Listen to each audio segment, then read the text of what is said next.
бинандаҳои азизи озодӣ салом, Сарвинози Рӯҳло ҳастам ва барномаи Навиди бомдодиро барои имрӯз 12 январ тақдиматон мекунам.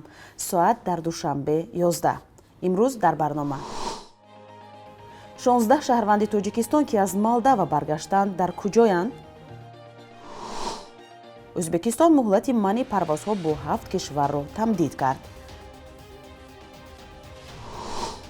Ӯктами Холиқназар муаллифи Ғалат менависем даргузашт.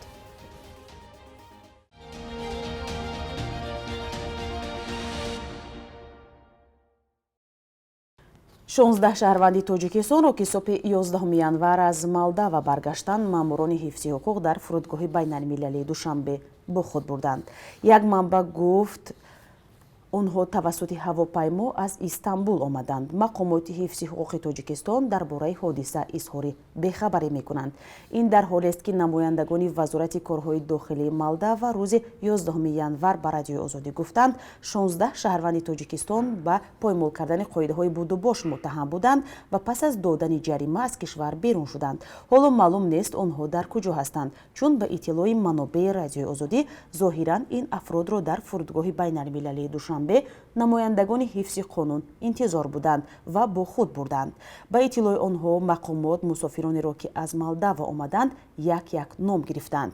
Бар асоси созишномаи ҳукуматҳои Молдова ва Тоҷикистон аз соли 2019 шаҳрвандони ду кишвар ҳақ доранд дар қаламрави якдигар бе виза 90 рӯз бимонанд.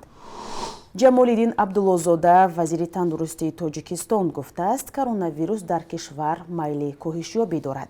Вазири тоҷик дар мусоҳиба бо хабаргузории расмии Ховар изҳор доштааст, ки дар Тоҷикистон сироятёбӣ ба COVID-19 метавонад дар соли оянда коҳиш ёбад.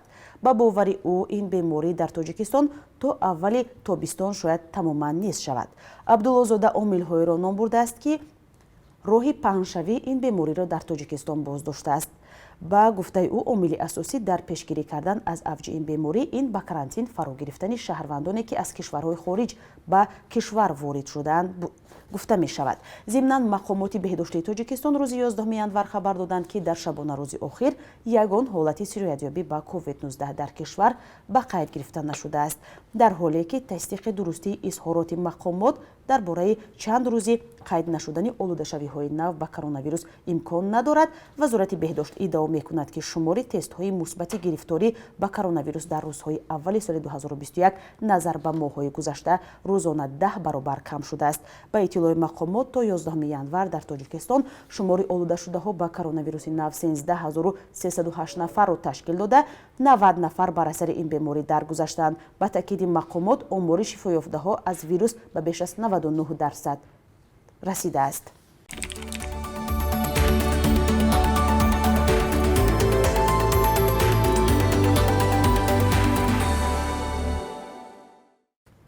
раиси комиссия оид ба назорати дастур ва ташкили кори маҷлиси намояндагони Тоҷикистон, хазинаи молӣ ва теъдоди кормандони маҷлисҳои намояндагон ва миллии ин кишварро эълон кардааст. Хабаргузориҳои расмӣ аз қабли Ҷамшед Муртазозода навиштанд, ки барои маҷлиси намояндагон дар соли 2021 ки 63 узв ва 277 корманди фанӣ дорад, 21 млн 65 ҳазор сомонӣ ихтисос ёфтааст. ӯ гуфтааст, барои фаъолияти маҷлиси миллӣ ки 33 узв дорад, дар соли нав 3 млн 900 ҳазор сомонӣ ҷудо шудааст. Парлумони Тоҷикистон шомили ду маҷлис, маҷлиси намояндагон ва маҷлиси миллӣ аст ва аъзои он ба муддати 5 сол интихоб мешавад. Мақомоти вилояти Хатлон хабар доданд, ки то ҷашни 30-солагии истиқлоли Тоҷикистон дар ин вилоят 380 корхона бо 2759 ҷойи кор сохта ба истифода дода хоҳад шуд. ин корхонаҳо ба тавлиди масолеҳи сохтмонӣ, орд, маҳсулоти ширӣ ва дигар маводи ғизоӣ ва ҳамчунин коркарди пахта ва истеҳсоли либосҳои дузандагӣ машғул хоҳанд шуд.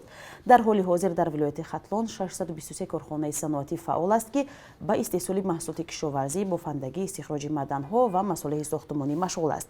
Дар 11 моҳи соли 2020 дар вилояти Хатлон ба арзиши қариб 8.7 миллиард сомонӣ маҳсулот тавлид шудааст, ки дар муқоиса ба ҳамин давраи соли гузашта бештар будааст. ӯктами Холиқназар яке аз парчамбардорони эҳёи забону фарҳанги тоҷикӣ ва узви садорати созмони мардумии растохез рӯзи 11 январ дар душанбе даргузашт. маросими видо рӯзи 12 январ баргузор хоҳад шуд. ӯ 80 сол дошт. яке аз дӯстони ӯктами Холиқназар рӯзи душанбе ба радиои Озодӣ гуфт таи 3 ҳафтаи охир бемор буд ва писараш Алишер барои нигоҳубини ӯ аз Русия ба Тоҷикистон омад. ӯктами Холиқназар узви нахустин комиссияи татбиқи қонуни забони давлатӣ ва аз бунёдгузорони созмони пайванд дар умури робита бо ҳамзабонони бурунмарзӣ буд. китоби «Ғалат менависем» соли 2000 нашр шудааст. муаллиф дар пешсухани китоб сабаби ба ин масъала рӯй овардани худро мегӯяд дар воқеъ ғалат гуфтан ва ғалат навиштан дар замони мо гӯё ба ҳукми қонун даромадааст.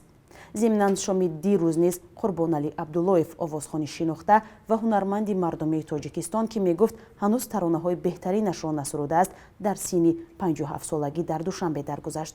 онҳое ки аз ҳоли ӯ хабардор буданд гуфтанд Абдуллоев давоми 2 моҳи охир дар бемористон ва зери дастгоҳи нафасдиҳии сунъӣ қарор дошт. яке аз пайвандонаш низ гуфт овозхон дар шифохонаи касалиҳои сироятӣ дар маҳаллаи Зарафшони шаҳри Душанбе бистарӣ буд.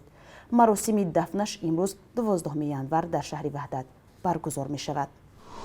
Узбекистон муҳлати манъи парвозҳоро бо Бритониё, Итолиё, Дания, Австрия, Австралия, Нидерландия ва Африқои Ҷанубӣ то 1 феврали соли равон тамдид кард.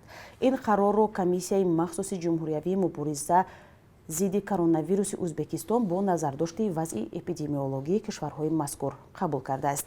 мақомоти Узбекистон пештар дар пайи ошкор шудани намуди нави коронавирус дар Бритониё парвозҳо ба чандин кишвар аз ҷумла баъзе аз кишварҳои аврупоиро то 10 январ манъ карда буданд.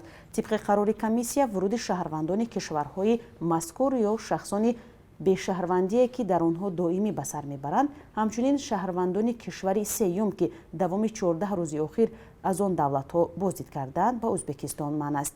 шаҳрвандони Узбекистон ки давоми 14 рӯзи охир дар Бритониё, Итолиё, Дания, Австрия, Австралия, Нидерландия ва Африқои Ҷанубӣ буданд, ҳангоми баргаштан ба ватан 14 рӯз карантин хоҳанд шуд.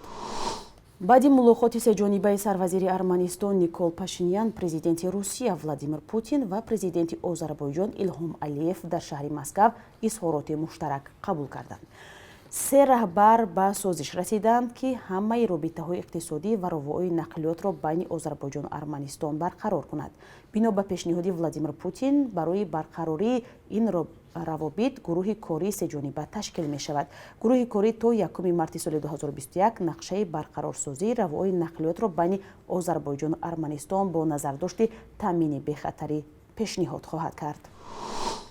мақомот дар чин гуфтанд бо хуруҷи аз ҳама ҷиддии коронавирус рӯбарӯ шудаанд, чун дар минтақаи ҳебеи ҳамсояи Пекин даҳҳо нафари нав бо коронавирус гирифтор шуданд. нигарониҳо дар ҳолест ки мақомоти чин солгарди аввали марги инсон бар асари COVID-19-ро дар шаҳри Вуҳан ки рӯзи 11 январи порсол гузорӣ шуд, аксаран нодида гирифтанд. соли пеш матбуоти чинӣ хабар дод ки марди 61 сола бар асари вируси ношинос ҷон дод. ин мард баъди он даргузашт ки дар яке молбозори маҳаллӣ дидан кард ва ин ҳамон ҷое буд ки аввалин ҳодисаи гирифторӣ ба вируси нав гузориш шуд. то ҳол маълум нест хуруҷи коронавирус дар ин бозор чӣ гуна рух додааст. дар як соли паҳн шудани коронавируси нав дар саросари ҷаҳон дасти кам 90 миллион нафар ба ин вирус олуда шуда, ҳудуди 2 миллион нафар ҷони худро аз даст доданд, вале омори воқеии гирифториву марг бар асари COVID-19 маълум нест. чин барои тарзи бархурдаш бо вируси нав дар моҳҳои аввал шадидан таҳти танқид буд, чун шахсонеро ки дар бораи вирус хабар нашр мекарданд саркӯб мекард. бонки миллии Тоҷикистон қурби сомониро дар баробари асъори хориҷӣ барои имрӯз 12 январ чунин таъин кардааст.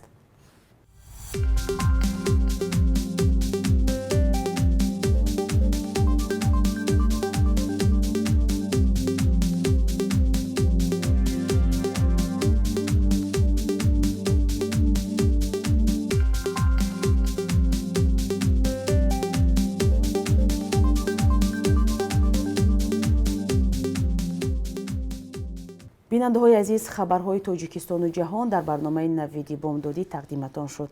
бо мо буданро фаромӯш накунед. то субҳи фардо худо нигаҳдоратон.